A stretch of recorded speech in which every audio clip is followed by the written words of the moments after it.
Woe to you when all speak well of you, for the ancestors treated the false prophets in this way. My friends, the gospel of the Lord.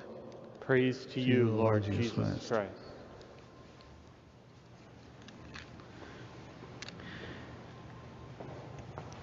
If I were to ask for a show of hands as to how many of you would like to be poor or would like to be hungry or would want to weep, I don't think any of you, any of us would, naturally desire to be poor or to be hungry or to be weeping or to have people hate us. So what is Jesus, what does he mean when he says, blessed are you who weep and moan, who are poor, who are hungry. So this gospel is from the Gospel of St. Luke, and it's called the Sermon on the Plain, which has some similarity with Matthew's Gospel, which is the Sermon on the Mount. And as we know, Luke's Gospel is kind of more directed and brings Jesus, very clearly as having a preferential love for the poor and those on the margins. So there is, this thing of this revelation of God who is, concerned about the poor and those who are on the margins of society. But I want to step out of that for our reflection this afternoon and kind of look at this passage in terms of our spiritual journey as two orientations that we could have.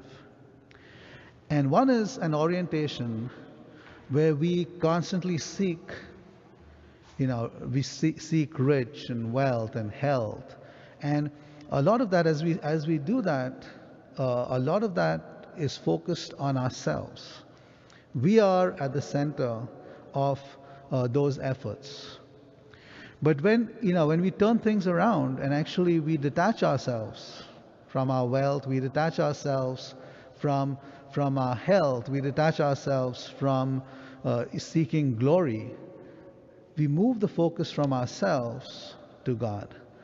And for me, this is as I was reflecting on this gospel reading, I felt that this is the call that we have in terms of that the invitation that is extended to us is an invitation of detachment rather than attachment to wealth and glory and riches, is detaching ourselves from this so that we can place God at the center of our lives. That we can surrender in trust to God. And so let us pray for that grace as we celebrate this Eucharist today, that we might continue in our lives to keep God at the center, that we continue to keep God at the focus of all that we do, trusting in God's providence, trusting that God cares for us as His children.